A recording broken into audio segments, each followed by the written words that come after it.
Ladies and gentlemen, welcome to the AJ Steele Show. I'm in a real good mood today because I'm thrilled to be hosting Professor Thane Rosenbaum on our show again.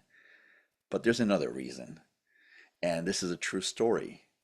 About 6 months ago, when all the polls were showing that Joe Biden was crushing Donald Trump, I got into a real funk. Yes, I'm not the cheery, fun-loving, lighthearted guy all of you are so used to. Anyway, I was a bit depressed because I thought that America may be over, and so I played a silly mind game. I think psychiatrists may call it bargaining, but my bargaining wasn't with myself or with my kids or even with the lovely Mrs. Steele. You see, my bargaining was with God, someone whom I respect, but who I rarely call on.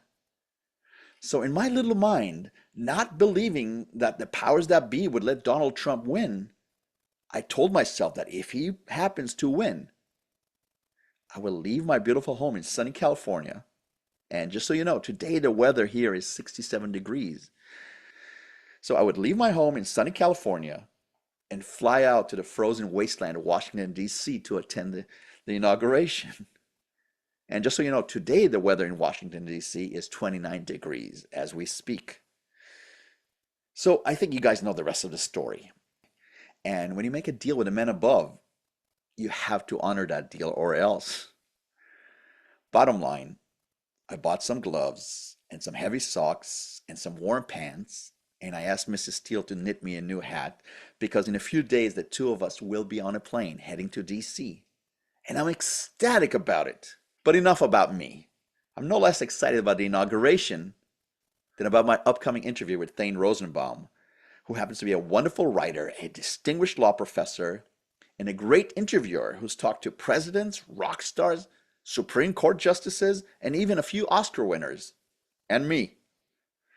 But interestingly enough, he's also a fine speaker himself, with a lot of controversial viewpoints to offer. And let me tell you, the questions that I have for him run the entire gamut, not to mention a few surprises.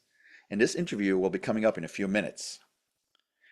Now, getting back to Donald Trump, there is one last thing I wanted to say to all of you about him. I truly believe that the election of President Trump may be the one thing that will save this nation of ours, which was teetering on a dangerous precipice. We were overlooking a dark abyss, in my opinion. But I caution all of you not to expect to get everything you want out of this one man. And yes, he is a man. Far too many of us who voted for him have projected all of our hopes and all of our dreams onto him. And I'm telling you right now that he will not be able to deliver on all of them. There will be times when we disagree with him or think that he's not delivering what we wanted because it's a very difficult task. Heck, it's practically impossible to please all the people all the time. And this is something that I want all of you to keep in mind. No man is above reproach or criticism, not even Donald Trump. But I suggest that you hold some of your slings and arrows for a while and let him do his thing.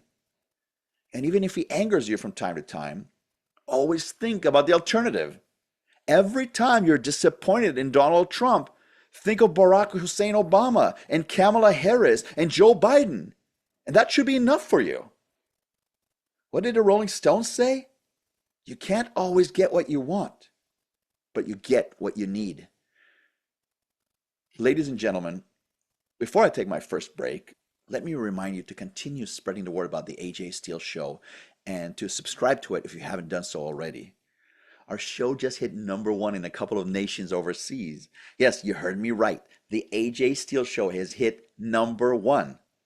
And I would love to see it continue to grow here in America and abroad. Okay, let me stop talking and take a break. And when we get back, you'll hear my full interview with Thane Rosenbaum. I am AJ Steele, and this is the AJ Steele Show.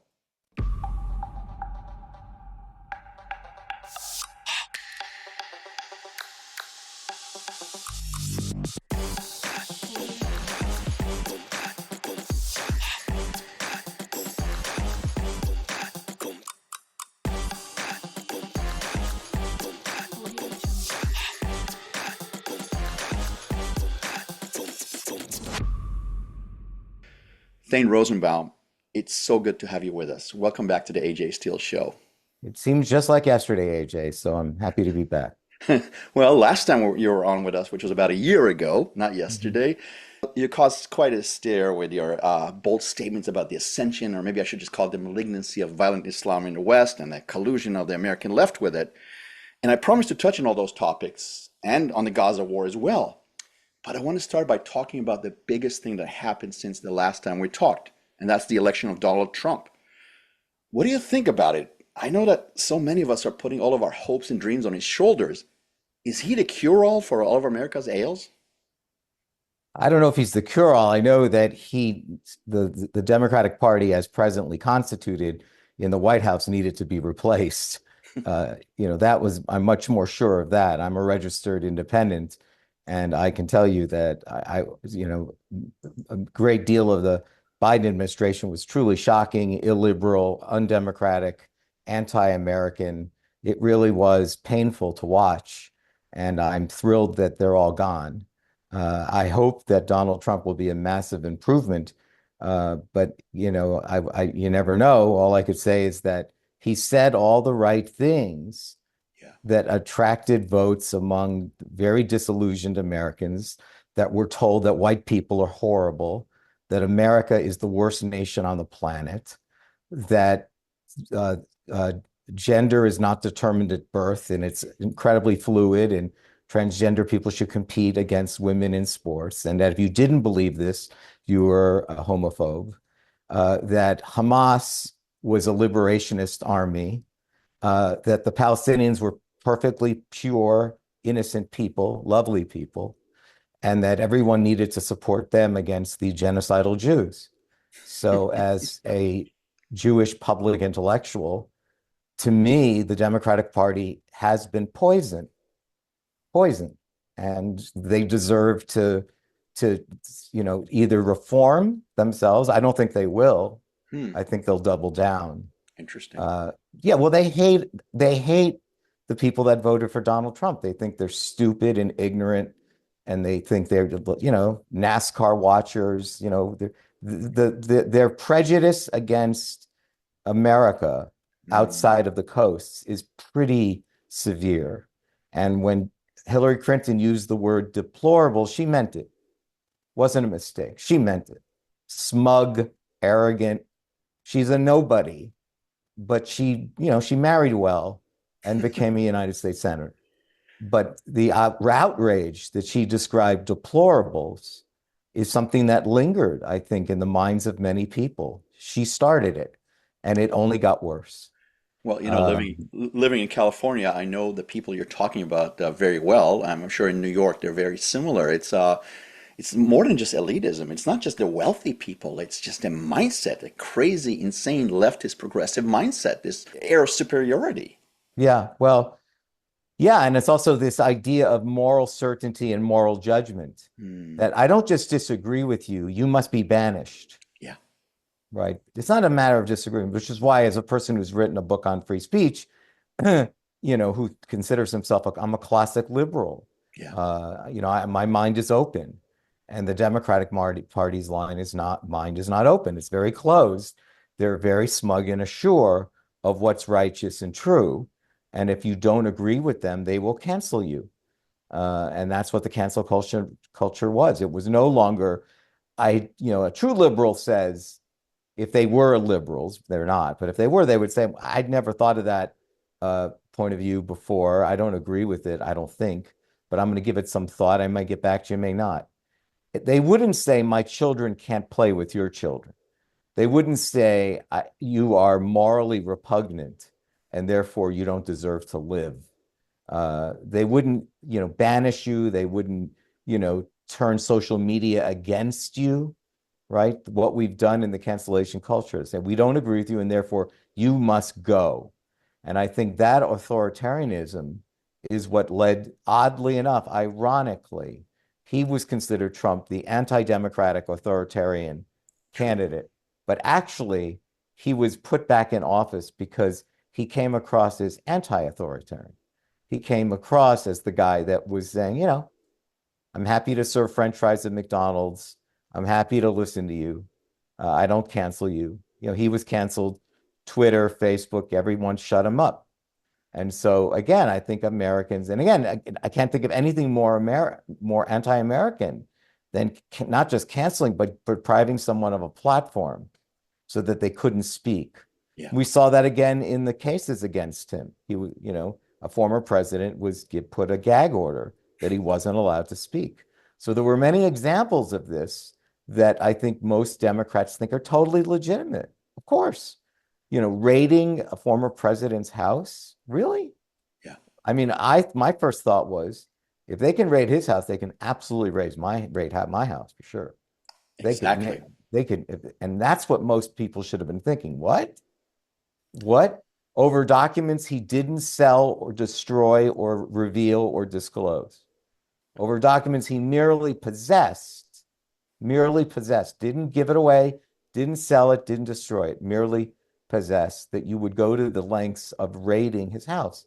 So again, rules that we thought were not American, we thought innocence before guilt, everything that we were told America is not. Merit, and equality, and now we're told merit is racist. Nuclear families are racist. Calculus is racist.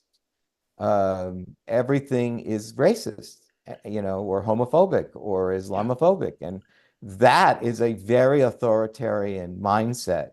And Americans reacted against that. And that's why I'm saying I don't see the Democratic Party saying, oh, shit, we really went against the values of liberalism, pluralism, and being part of a melting pot society. Instead, we decided to become part of a bitter, condescending, morally, condemnatory society where we just cancel and condemn you. Yeah.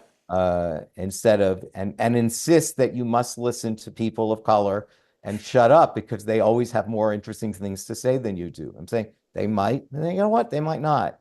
But I'm not going to be told to shut up and listen to people that I don't think are saying anything legitimate. And I'm not going to nod my head in agreement simply because I'm told to.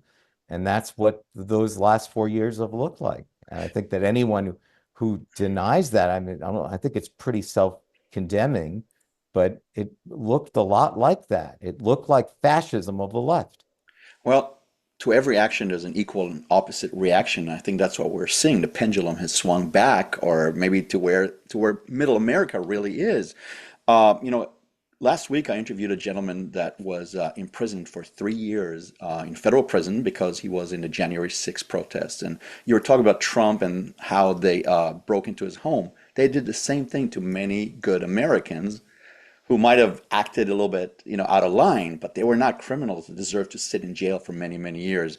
Now, this week, I'll be headed to Washington, D.C. for the first time to attend the inauguration.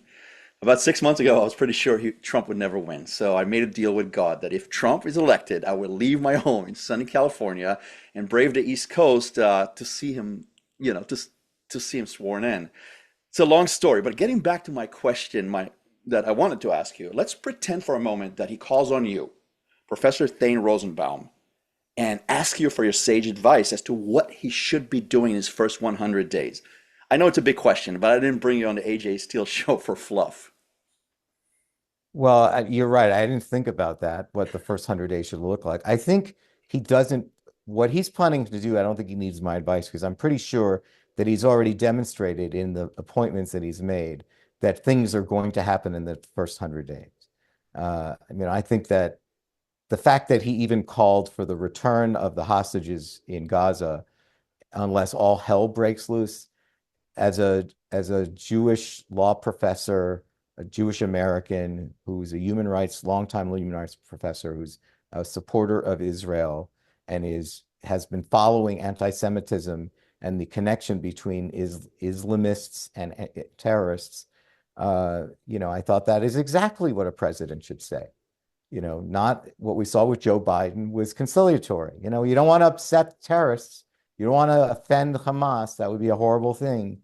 Instead of saying, you actually have American citizens. To me, what was most shocking is that there were American citizens among the people who had been kidnapped. True. And then America And stood killed by too. and said, too. Yeah.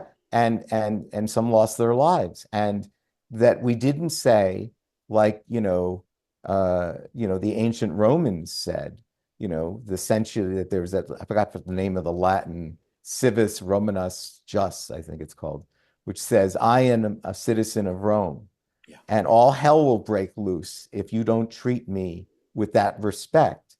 And America just doesn't have that in it. America has, we are a horrible people, and we've done horrible things in our entire history from day one. And we don't have the right to demand anything. We don't even have the right to ask pretty please. And the fact that Joe Biden did not immediately send Marines to southern Gaza, to Egypt, and say, we are entering, we're going to work with the Israelis on this. Gaza will be gone. The vast majority of the people of Gaza not only voted for Hamas, but to this day still support Hamas. That means they thought innocent civilians, really innocent?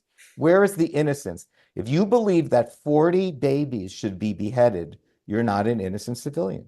If you believe that teenage Israeli girls should have been gang raped, in some cases, their corpses were raped. Wow. This is who we're dealing with. This is who people are marching in favor of on campus. They raped corpses. And the fact that Joe Biden said, well, everything's relative. What's wrong with raping corpses? I mean, he essentially said, take the win, de-escalate, show restraint, instead of saying, you know what, Israel, I know that you like fighting your own battles, but this is so disgusting. America stepping in.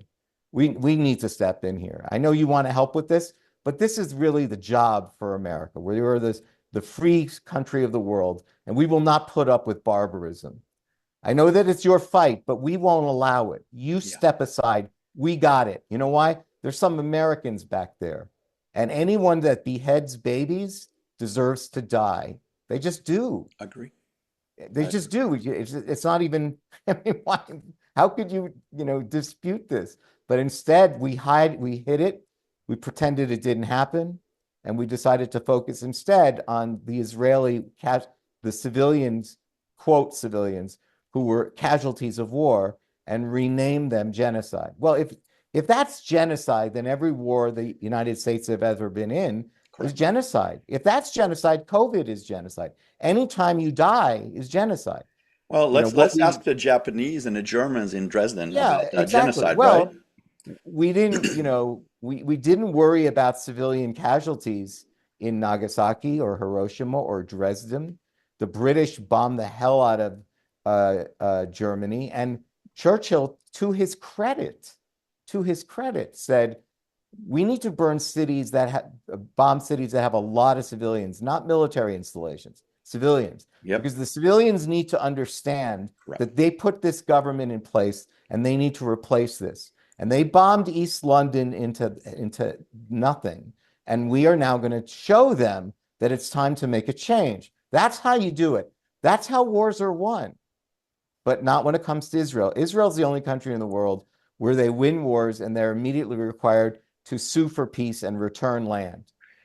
Israel's the only country in the world where it wins wars and the losers get to demand a ceasefire. Yeah. The losers get to demand. Where is that? That didn't happen in the Civil War in Appomattox. We didn't give the southern states the rights to do what they want. They didn't make any demands. It's called total surrender. But apparently Jews aren't allowed to do that. And that's the key. And that's the key. Jews are not allowed to. You can't win a war. And if they fight back, it's a genocide. But you did touch on something very interesting. And I wanted to ask you if you're aware of any time in history when a nation such as America had such a deep self-hatred of its own mission. I can't think of the Romans saying, oh, we're horrible people and we shouldn't exist, or because we oppress somebody, or we're not worthy. It's almost like a new Western disease, isn't it? Yeah, well, the universities ran out of isms, Marxism, communism, postmodernism, poststructuralism. They ran out of isms, and they decided the ism to land on was anti-colonialism, which means that if you're white and European, you've taken over the land of other people, and that is the worst thing you could be. You are colonial. We have to decolonize all of these countries. And so that's why you see this self-hatred, Mm. because America came to this country. The New York Times 1619 Project, which disgracefully won a Pulitzer Prize, Oh, yeah. takes the position that America was a racist country in 1619, the first time a white person settled here. The first time, that moment on, the minute that at that point, and that America had no other purpose ever other than to colonize Indians and to enslave blacks. They had no other purpose and has done no good other than that, starting from 1619. So this idea started to take root in universities, where people who are, look, I've been a professor all my life. If you're a professor, there's usually something wrong with you. You don't really work for a living. You've never fought in a war. You don't work for a living. You're by definition anti-patriotic. You're illiberal. You hate yourself. You spend a lot of time gossiping. This is what faculties do. That's a serious indictment there, It's huh? a true incitement. Well, but it's true. I mean, I would know. I would know. There's something wrong, not something not right.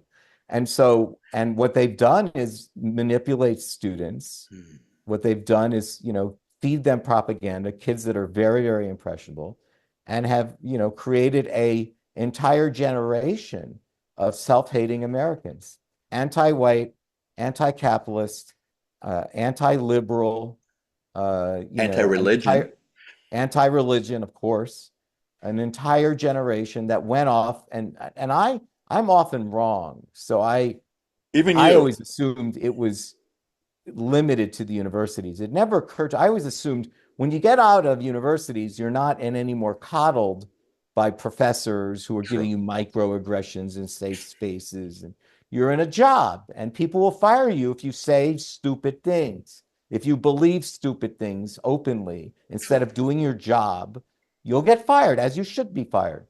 So things that happened over the last 8 years that were shocking, like the New York Times firing everyone on their editorial page, Hmm. which gave life to Barry Weiss. That's True. how Barry True. Weiss was born. Because they were apologetic about an op-ed written by a United States senator who thought that maybe the National Guard should be called out Yeah. to quell the violence related to Black Lives Matter protests. That is not a bad idea. It's what the National Guard is for. Of If course. When you said I hope the person you had interviewed last week I hope he said, I don't know why I sat in jail and people that burned police cars and police precincts didn't. Of I don't course know he did. why. Uh, and as a law professor, I can say to you, I don't know why. I don't understand why one thing was fully excused and the other thing was given very harsh penalties. I don't Mm. understand why one is considered something that even Kamala Harris was raising money for bail. Correct. And God forbid there was nobody in January 6th that was allowed any bail, but you could smash Apple stores all up and down California and Louis Vuitton stores, and no one would even arrest you. And you wouldn't even need bail money because there would be cashless bail. So the point is, all of this is related to the same thing. The difference is that people left universities and started to infiltrate these stupid ideas, anti-white, anti-American ideas, and implement them in places like the commercial sphere, newspapers, publishing, museums, Hmm. True. corporations. Like, what is Disney doing? What was Budweiser doing? How out of touch were you from America? Well, here's how out of touch. You hired some moron who majored in queer studies at Yale, right? Queer studies, that's a subject, Oh, I or know. gender studies. Yeah, or these are not even schools. Unfortunately, I've sent my children to them, but they're not schools anymore. Nobody should hire anyone from Harvard or Yale. Nobody, Wow. nobody. You should say, by definition, you were poorly trained. You probably don't know anything you're supposed to know. And you walked away with really stupid ideas. And so I'm sorry, it's a shame Oh, because it used to matter, but it doesn't matter anymore because the trustees and of the university allowed these ideas and anti-Semitism to mm. fester and explode. And so these ideas somehow left the campus invaded the rest of the country. And unlike the right wing, wherever they are, the fascist right wing, I don't know where they are. They seem to be wherever they are. They're just in jail from January 6th. I don't know where they are because Exactly. when people mention the alt-right, I'm saying this is like six guys and a pitchfork. Give me a break. This is what you're talking about. Exactly. When you're talking about tens of millions, very dangerous, woke, intersectional, critical race theorists that are running universities, publishing mainstream media. These are very dangerous people Yep. in positions of power. And the extreme right, I'll say it again, six guys and a pitchfork. Where the hell are they? You shouldn't be that worried about them. You Correct. really should be worried about the people teaching your kids in school. You should Well, really be worried about what the New York Times is publishing. You should really be worried about the stupid exhibits that are put on, where George Floyd is considered a god at a museum. He's not a god. He's a guy that should not have been killed for sure. But he's a guy with a rap sheet, a guy who put a gun to a pregnant woman's womb. He's not a god. He is not a civil rights icon. I worshipped the 1960s civil rights leaders, James Meredith, the entire cadre of supporters of Martin Luther King. oh, of course. To me, trivializing their work by saying that people that rioted in connection with Black Lives Matter was the same as, James Meredith. No, they weren't. And so, again, these ideas became automatic, absolutist positions in universities, and they migrated out into the public sphere and into the corporate world, and it has ruined our country. So I don't know what Donald Trump could do, but I do think that in universities he should be using Title VI to completely strip these Ivy League schools of every dollar All the of funding. every dollar, not one.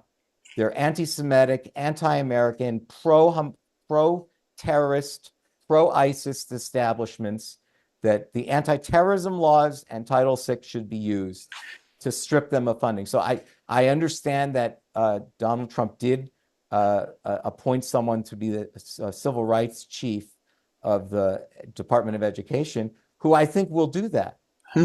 I don't know him, but I think he will do that, and I encourage him to do so.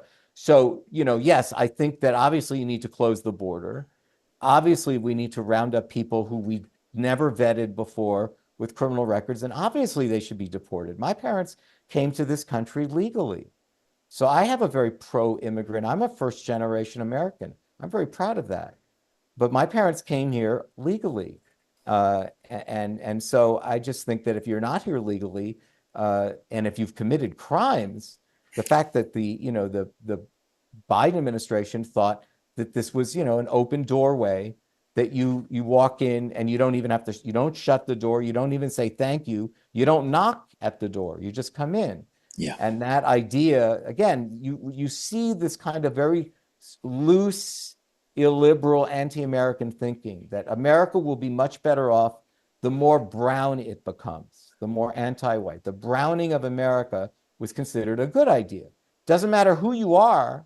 If you had a PhD in computer science from Finland, good luck to you. Nobody would be interested in a Finnish PhD in computer science. He's very white. You know about the Finnish people. North Europe, they're just too white.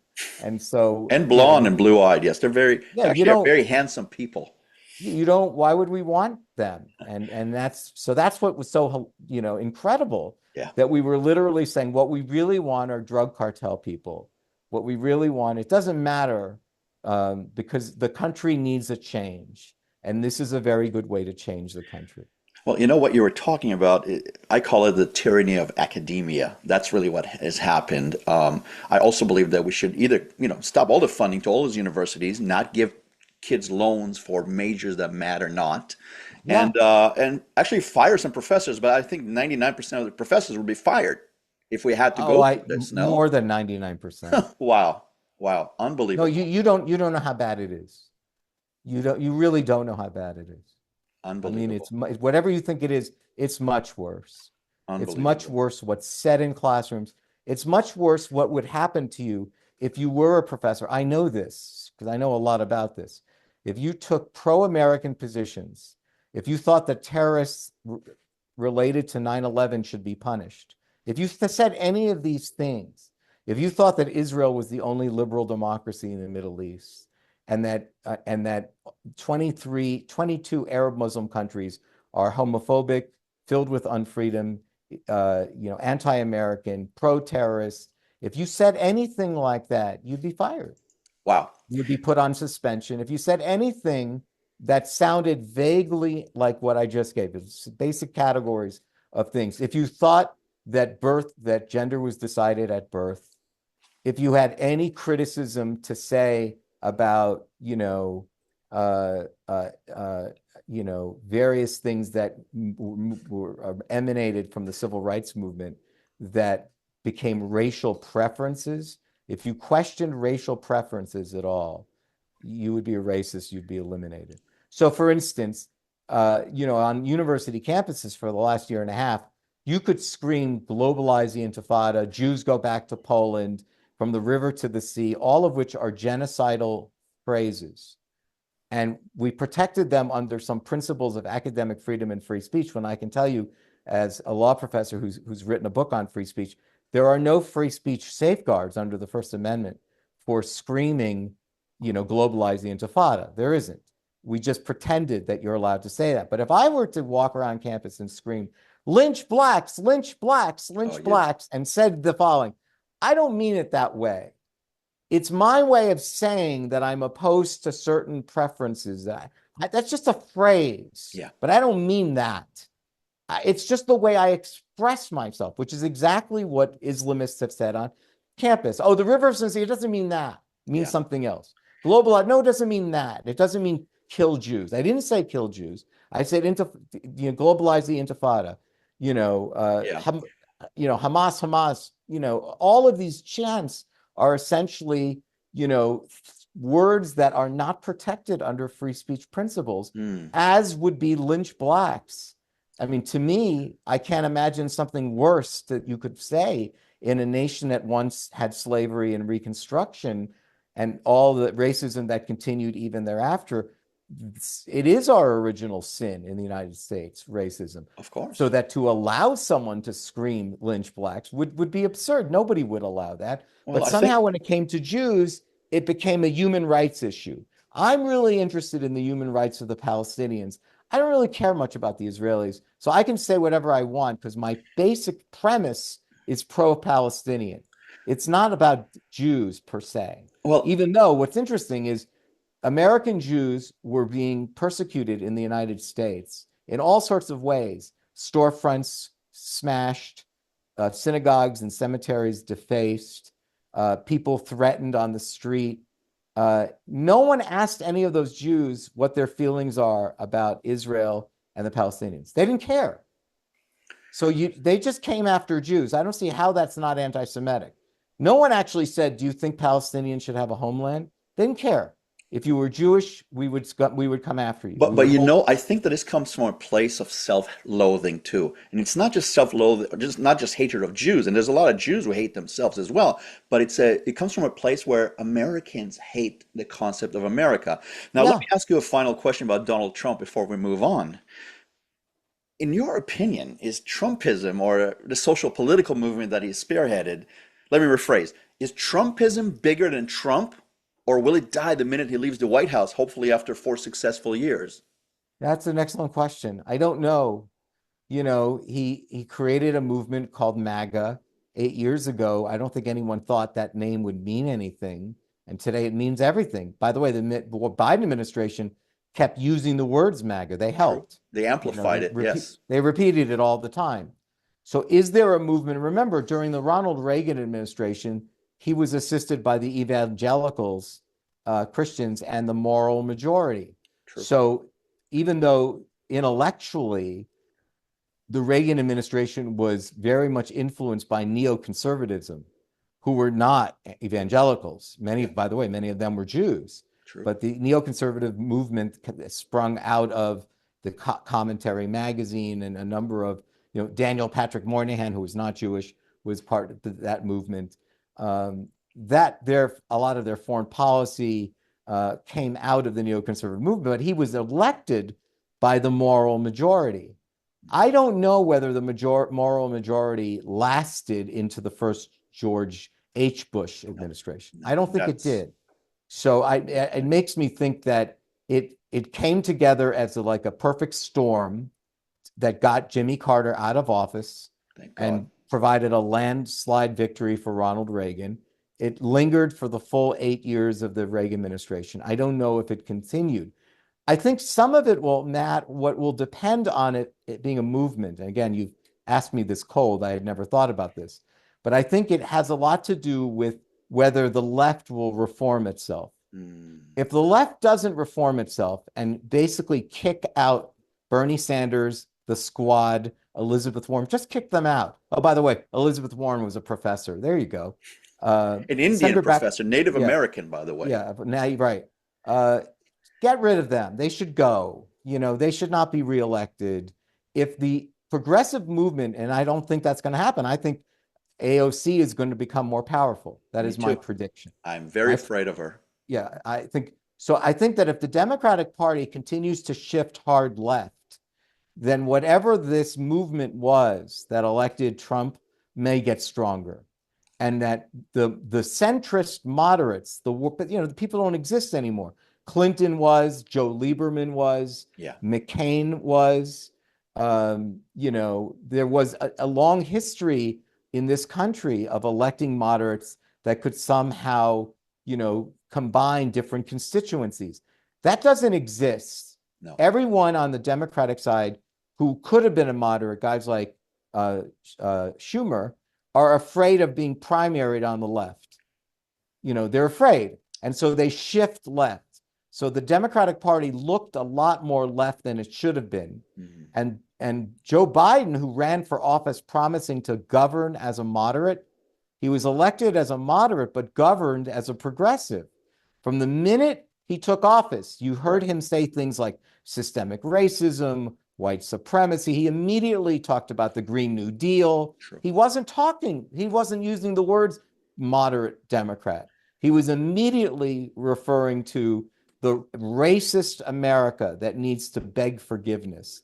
By the way, there's an irony here, AJ, which is that the god of the progressive movement was initially, always, and forevermore, Barack Obama. True. The problem was he was elected by progressives, and then they were heartbroken because he actually governed more like a moderate. He was actually a smart guy that realized, I am a progressive. I have a real problem with America. I have a lot of problems with white people.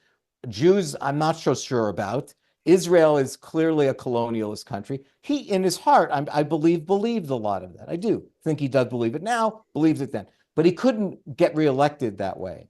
So he governed as a moderate.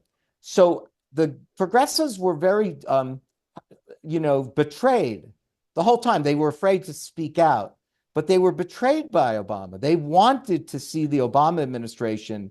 Obamacare was the one thing that they could support. Maybe the Dreamers Act, the executive order on Dreamers, DACA.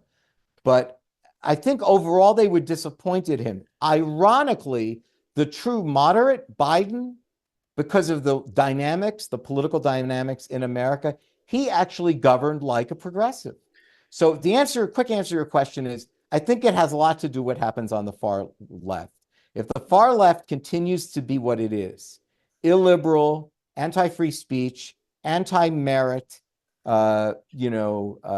pro-open borders, whatever it is that we continue to see, that we've seen during the last 4 years, I think whatever it looks like, the red wave that came over America that brought Donald Trump back to the White House will get even stronger, I think. But that will be, if it happens, it'll be the Democrats' fault. Well, that's a very interesting thing. I think Obama actually was a lot more consequential than people give him credit. I think he set the groundwork for what happened with You may Biden. be right. And You in may be academia and everywhere, in the media. Yeah. So, I mean, he No, was no, a you may be brilliant right. man. I mean, look, the Iran deal was a very good example. Oh, yeah. Right?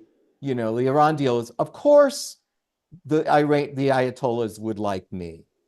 He thought You play of course, basketball with them, I think he yeah, said. I'm a very likable person. Yes. And they didn't, they were laughing behind him. They knew he was, they knew what he was. He was just a tool Yep. for them.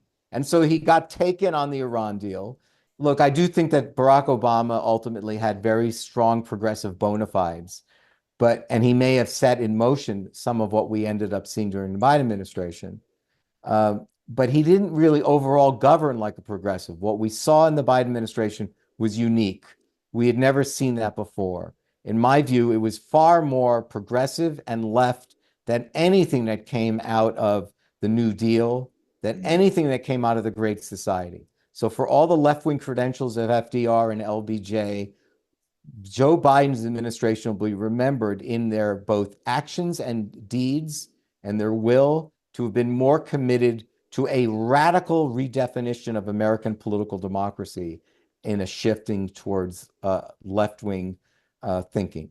And it looks like they succeeded. Thane, I've been reading many of your articles on the Jewish Journal of Los Angeles and JNS and many other publications. And the tone I've been sensing is not one of hope, but one of despair, especially when it comes to the rising tide of Islam in the West and how it relates to the Jewish people in America and Europe. Are things really this bad? Yeah, they're worse than I even say them. I mean, I always say if you invite me to speak to your group, you're looking to hear bad news. I've almost never been invited anywhere to a university or to, other groups, synagogues, whatever, wherever I go, district attorney's offices. I don't ever deliver really good news, but I do think that, what we've seen in Dearborn, Michigan, beginning with the very first burning of the American flag and the death to America, is literally the lighting of a match that has introduced something in America that Europeans have gotten very used to. If you lived in Barcelona or Madrid or Berlin or Brussels Or or London? Sweden, oh my God, Sweden, if you lived in Stockholm, Paris, London, you would know that an enormous amount of democratic freedoms have been lost to a kind of very reactionary Islamist dogma. We see them in no-go zones in Paris, where there is a real sense that there is an Islamization of the European continent.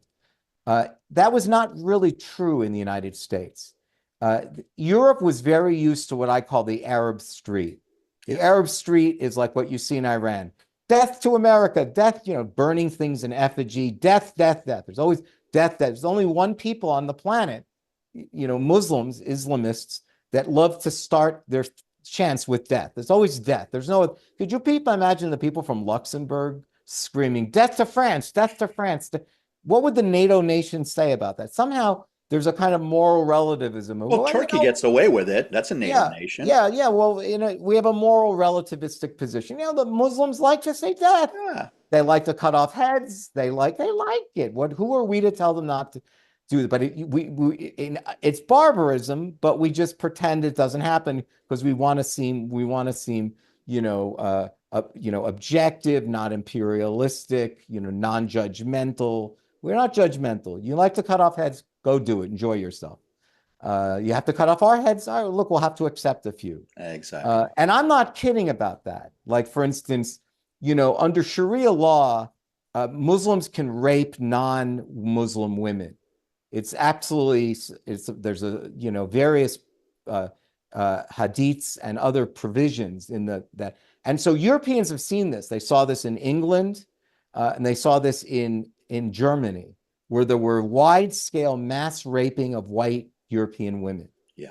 And I can tell you right now that most of your listeners never heard this before, that it was not covered. Now, they can go online and you could look for, Islamist rapes throughout England and Germany, and they will see a lot written. But you won't hear about it here because it would be called Islamophobic. So I just wonder whether the minute we finally saw death to America and burning American flags in Dearborn, Michigan, and Washington, D.C., what next? Mm. Are, because I think the Europeans have been looking at us literally laughing, saying, you smug Americans, you didn't look at what's happening to us. We made a huge mistake.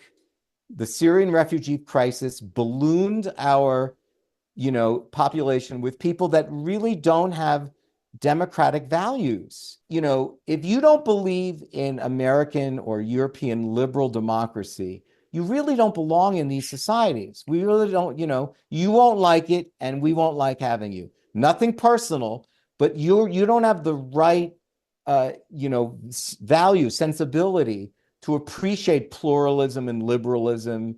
You don't. And if you're going to come here and insist that we apply Sharia law, either to us or to allow you to apply Sharia law, and for Sharia law to be to American law to be subordinate to Sharia law. And that's what the Europeans have been looking at, saying the Americans have been very, very lucky that they're not seeing what we've had here. And my fear is that what the Gaza war unleashed on campuses and in breaking up Christmas tree lighting ceremonies and blocking bridges and thoroughfares, it opened up something that I call the Arab street that you saw, and we've seen what that looks like. And that if that does happen, it's going to get worse. That Islam is going to demonstrate that it is simply incompatible with liberal democratic values. It just doesn't, and that there is something to an argument that a caliphate is what they want, that they're looking to develop, strengthening their positions in other countries for the purpose of establishing a wider Islamic global net.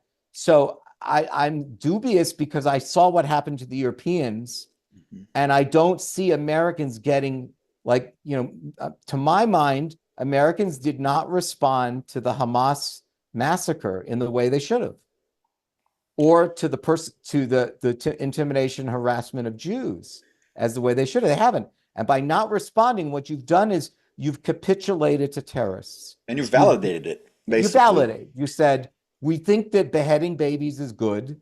We think gang raping teenagers is good. It's good. And so therefore, we think it's okay. And if you do it to us, we're going to have a much harder time complaining. But Thane, in my opinion, the election of Trump is a kind of a backlash to some of that. And both you and I know that we're Jews, so we're going to talk about Jewish issues, of course. But Jews are small potatoes. Islam hates the Christians and the seculars no less. I don't understand why non-Jews just don't get it. Are they apathetic? Have they just given up this war without a single shot being fired? Well, people forget, Americans don't forget, and Christians don't realize. First of all, if you're Christian in any of these Arab Muslim societies, good luck to you. True. Good luck to you.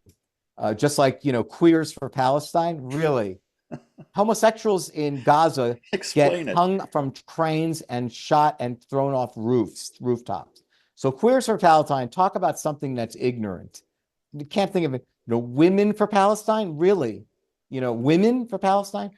Beheadings, dismemberments, stonings, lashings. This is what you seem to be supporting. The fact that the feminist movement did not rally on behalf of the Israelis that were sexually assaulted and gang raped on October 7th is just really unbelievably disgraceful. That the feminist movement didn't say, where was the Me Too movement?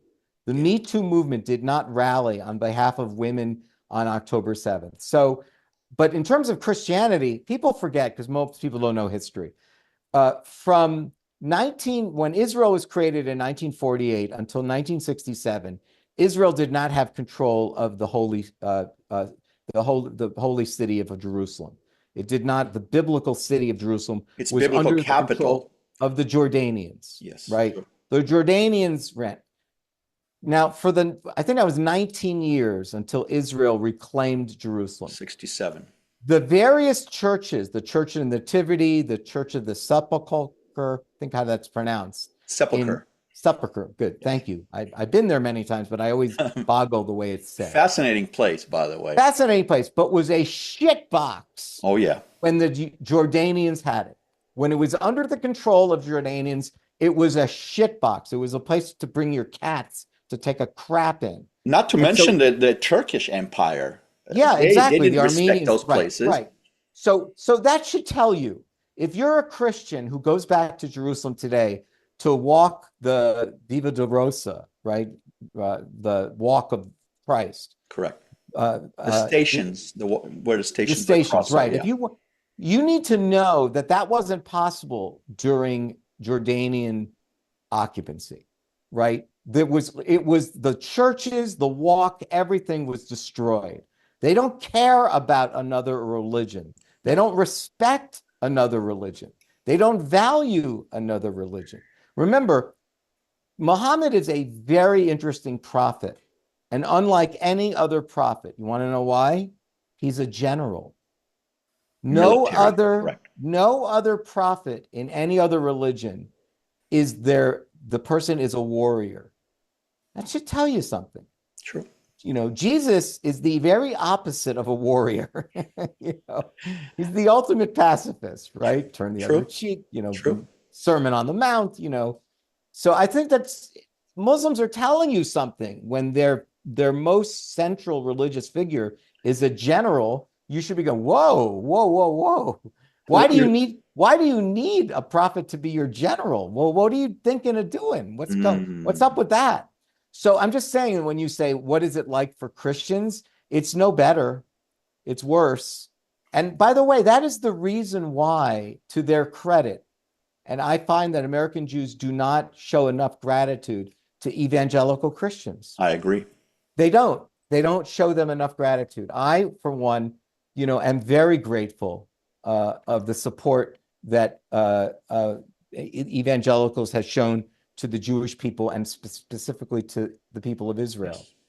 And so, you know, and the reason for that, it's not just because of, you know, the rapture. I mean, I understand No, we know the stories, but we know there the is a stories. general, you know, we have a shared faith on some Yeah, I weird mean, level. it's not as cynical as some Jews think it is. No, You it's not. know, it's not about, oh yeah, they want us so that we can They want us all ultimately dead. convert No, when Christ comes back. It's like, yeah, I'm sure there are people that think that, and and that's I'm fine. not But you know, right we'll now. I'm wait, not right? right. I'm not worried about that right now. Correct. I'm worried about why the rest of America isn't rallying behind Israel, and I want to thank all evangelicals who are. I want to thank you Amen. for that. And so, but you won't hear many people do that. No. Now, but let's talk about some Christians. You know, it's become very fashionable for some popular brain dead talking heads like Tucker Carlson and Candace Owens, who purport to be Christians, to trade in anti-Semitic conspiracies and hatred in the open. Where is this coming from? I think Well, it's Arab oil and it's the Benjamins, to paraphrase Ilan Omar. But do you think it comes from a darker place?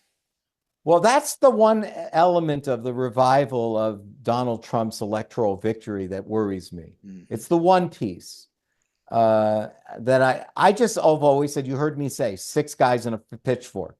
I could be wrong. I'm often wrong, right? When I hear Tucker Carlson, I was very suspicious of J.D. Vance. I know a lot of Jewish Americans supported him. I wouldn't have. He Really would not have been my choice. interesting. No way. He would have been number 100. First of all, you know, he's anti-cosmopolitan. He's, you know, in my mind, he is not what I value. But You he is an know, intellectual. Let's he not is an cut him intellectual, short. but you know, in my view, he's an intellectual who has very strong Appalachian roots. Okay. And so he's very cynical about the people that he went to law school with at Yale. And he should be, right? He should be. But I actually thought, you know, his view of America first, I do think that America has a role to play in the world. I do think of America as a superpower and a force for good. So when I hear people like Tucker Carlson and J.D. Vance speak about a kind of American isolationism, the withdrawal of America, now, a lot of Americans, Trump supporters, believe that. I don't. I would like to see America continue to be a force for good in the world. Does that mean we need to fight the wars of other countries? No, not necessarily. But I do think that there's something about an isolationist stance. And I think that isolationist stance oftentimes is accompanied by anti-Semitism. Yeah, but And I don't think it's fair to tie J.D. Vance with Tucker Carlson because Tucker Carlson is clearly an anti-Semite, a clever one yeah, no, I'm nonetheless. not But saying I that don't think there's a J.D. problem Vance with is. nationalism as a rule. Yeah, Nationalism is not bad as I'm not long as you saying, take look, care I of know too yourself many. first. I'm absolutely not saying that about J.D. Vance. I know too many Jewish Americans that were huge supporters of his. Interesting. But I don't think that he is thinking the same thing that people like Lindsey Graham, Ted Cruz, Marco Rubio were thinking. Interesting.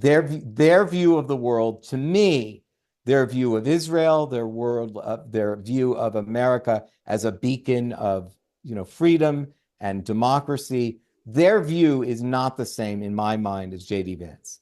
They have, to me, a very different, more in my view, a neoconservative view of America. I don't think, to me, J.D. Vance is not a natural supporter of Israel.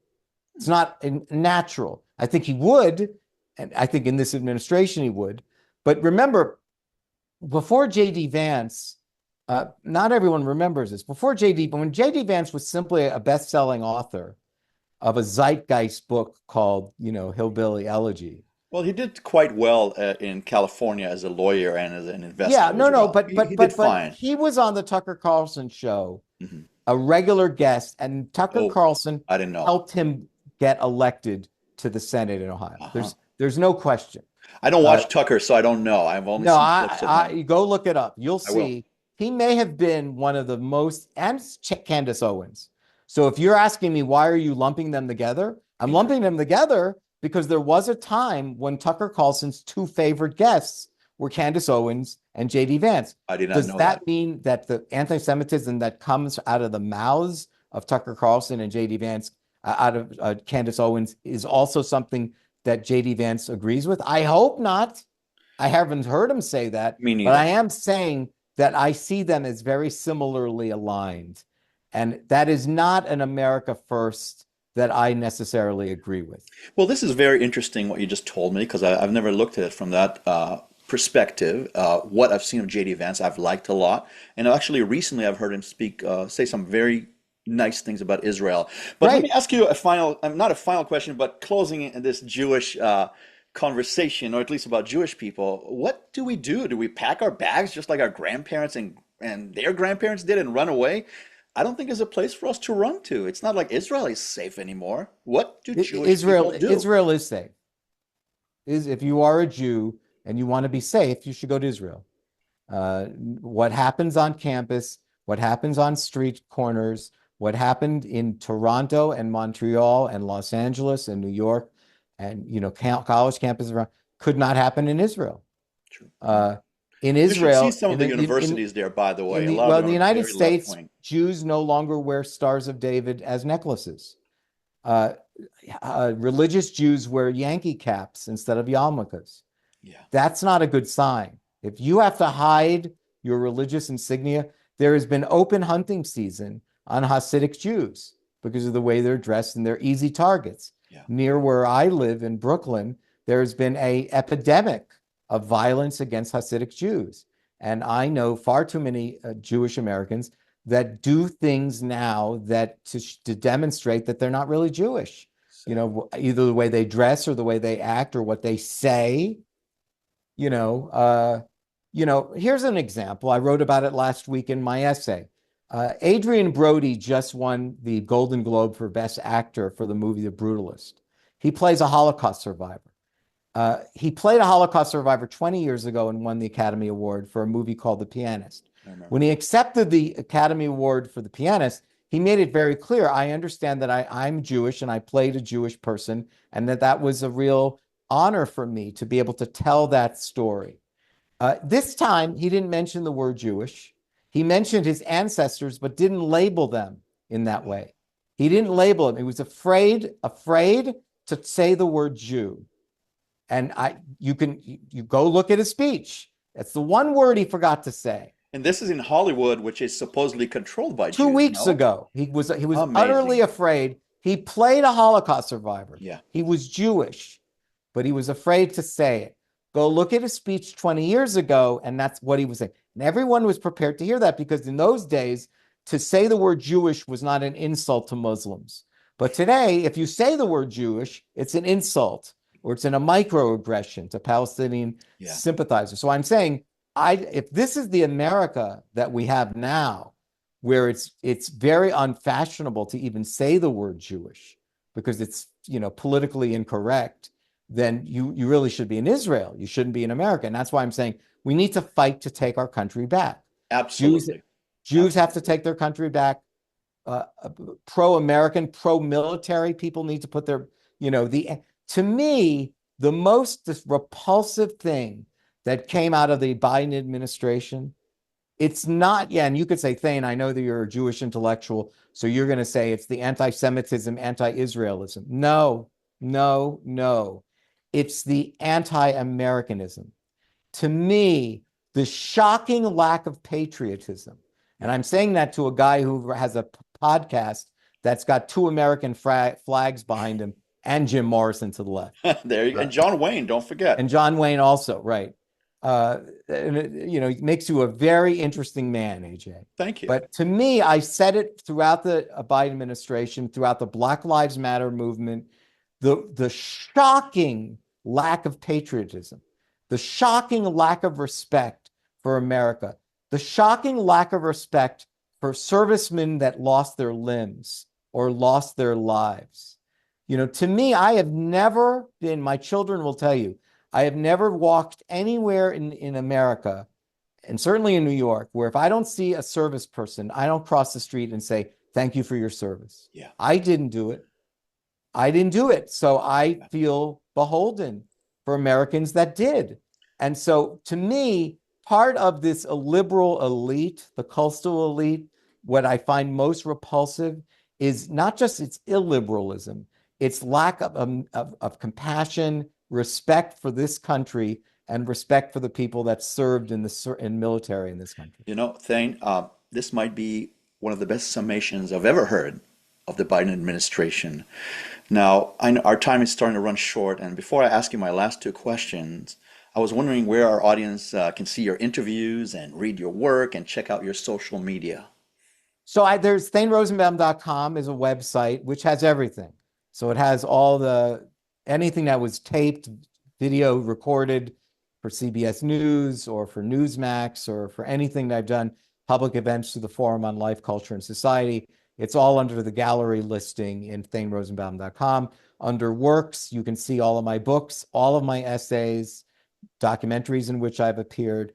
But I'm Thane Rosenbaum, at Thane Rosenbaum on Twitter or X. I have Thane Rosenbaum on Facebook. There's Thane Rosenbaum on LinkedIn. I have a YouTube channel, Thane Rosenbaum. But everything is consolidated in ThaneRosenbaum.com, the website. It's all there. It's a wonderful website. I enjoy it. I do a lot of research on you before I talk to you, and it's a great website. And you've met so many great people. Now, I know this question is a little bit out of left field that I'm going to ask you, but it's a type of a personal question. As a world-famous host, you get to interview some fascinating guests like Bill Clinton, General Petraeus, and some of the nation's top legal minds, politicians, authors, grade A Hollywood actors. Is there one person who stands out in your mind as being exceptional, either from a brilliance level or from a personal charisma standpoint? Someone who really surprised you and blew your mind, for lack of a better word. I'll tell you who surprised me, but she shouldn't have. Sharon Stone. I did an event with Sharon Stone. I knew she was smart, but I didn't know she was this smart. We did a conversation about the movie Casablanca. And she had so many interesting things to say, original thoughts. She also came very prepared. I like having conversations so that she doesn't look, and she brought lots of notes. And that was very impressive. She struck me as someone in another life would have been a really great corporate lawyer, a negotiator, very thinking through strategy. You're right, I've had so many people, Oscar winners, Tony winners, Nobel Prize winners, presidents, Supreme Court justices. But the ones that are the best, I think, and maybe it makes me not a very good guest on the AJ show, are the ones that are really interested in having true conversations, because I ended up talking too much. And so I don't think that's very successful. But I do think that since my events are called conversations, you're very respectful and you let your people, go. Of course. But I do think that it's interesting the ones that want the conversation and the ones that want to turn to the audience and lecture. And I'm not going to tell you who they were, Of course but not. there's an interesting group of them that you go, oh wow, yeah, they really like just turning to the camera and just going on for 20 minutes. Look at me. Yeah. That's interesting. I just saw a movie with Sharon Stone. It's called The Rolling Thunder Review, that Scorsese did, where she claimed to be Bob Dylan's muse, which she wasn't. So it's very fascinating. You should check it out. Did you see the new Bob Dylan movie? I just saw it, not this one, but the other No, one. I very much want to. I hear that Timothy Chalamet, I have when I was a young lawyer, I hope she won't mind this, but when I was a young lawyer in Los Angeles, I was at the same firm with Bob Dylan's oldest daughter. Oh, wow. Okay. And we've developed a friendship. In fact, her husband and I are friends now. I've never met Bob Dylan. Obviously, I've wanted him as a guest. Oh, are you kidding uh, me? That would be obviously, amazing. but I did have a window into their world for a while Hmm. because of things that she told me about her father and her brothers, that I understood. And what I will say about her is that, you know, the Dylan family was really impressive group of people, and even though they may have been associated with, the counterculture, Yeah. they raised very, very good people, Interesting. people with values, people that valued education, very smart people, Yeah. not drug addicted people. Like, so you think, oh, Yeah. rock star, rock star. Correct. When Correct. I think of Dylan, I think of his kids and I think about what they could have ended up as. And in fact, that is not at all. They all went to college. They all ended up with very, very strong, values. And so that I don't know I know the Chalamet movie, I think he's very young. He doesn't have a family yet, right? Yes. In Yeah, it's the young Dylan until he It's a makes it young, big, basically. yeah. Yeah. So I don't know I don't know that's the Dylan that sort of took off, Of right? course. Um, But he's a family man. It's funny. I'm reading a biography. I mean, on a Dylan kick right now. I didn't mean to talk about this, but and he talks in the biography how family and his kids and wife are the most important things. It's so rare to read a rock star's yeah, biography that see, that makes talks sense about to that. me. So It yeah, makes you're sense. validating what I said, Yeah, it makes what sense. I read. I mean, Yeah, no, it wow. makes sense. But by the way, let me just say something about this, since you pointed out several times to your audience that I'm a Jewish, writer, intellectual. Yes. I attribute that to Dylan's Jewish background. Hmm. Even though I know he did I know try to he forget his converted to parents Catholic. and Yeah, I knew he converted to Catholicism. I for a understand. I while. got all that. Yeah. But he grew up a very middle class Jewish home True. in Minnesota, and he was raised right.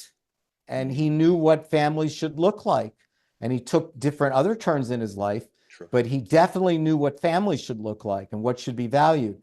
And so I know that this sounds like, what? Why did he? Yeah, I think that he was raised in a very middle class Jewish home.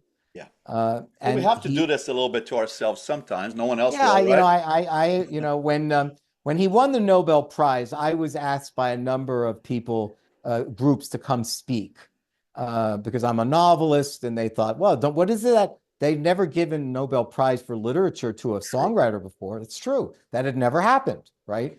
So what do you think about that? You're a novelist, and obviously I thought it was justified. It was a well-deserved award given his influence, not just on music, but the power of his poetry, True. right? That he was in fact a poet, and but I it was interesting that when that happened, Jews tended to own him at that point. They reclaimed him. All of a sudden, Dylan was Jewish again when he Yes. won a Well, Nobel we Prize. are like that, right? Yeah, when he won a Nobel Prize for literature, all of a sudden he was He's Saul Jewish. Bellow.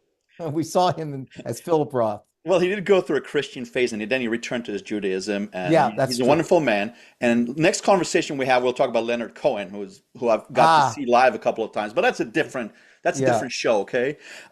Before we end this conversation, I wanted to ask you if you have a final message for the audience of the AJ Steele Show, some kind of a Walt Disney-esque or Cecil DeMille inspirational message that will leave us feeling a bit more positive about the future. Well, the positive thing that I would say is you do live in the best country in the world. This is the world's oldest democracy, and we need to keep it as such. And it is a country that for many, many decades stood for things. And I do feel very strongly that the country needs to be taken back, Yeah. that it has been held hostage by a very bitter, regressive, reactionary, self-hating, group of people that are in the tens of millions. And we need to take this country back. This was a gift. America was a gift that was given to us by the founding fathers. It emanates out of the European Enlightenment of Rousseau and Locke and Hume, the original enlightened philosophers of the 17th century. And we took that seriously to the point where Jefferson became considered an enlightened philosopher of that movement as an American version of the American Enlightenment emanating out of the Declaration of Independence, that we should take an enormous amount of pride in America, but that I do think there's a lot of evidence that we've been losing it, that we've been losing America in the way that that Europe is being lost. And I think that it needs to be reclaimed. And the only way to reclaim it is to know its value. Because if you devalue something, you don't think it's worth keeping. And I think that what we've been told, we've been brainwashed into thinking that America should be devalued, that there's a shame associated with being an American. And I'm saying, no, that's not true. Don't let, it's the Margaret Atwood, line, don't let the bastards bring you down. Don't let the bastards bring you down. That's my Disney remark. Don't let the bastards bring you down. Don't let them tell you that you don't live in the greatest country in the world.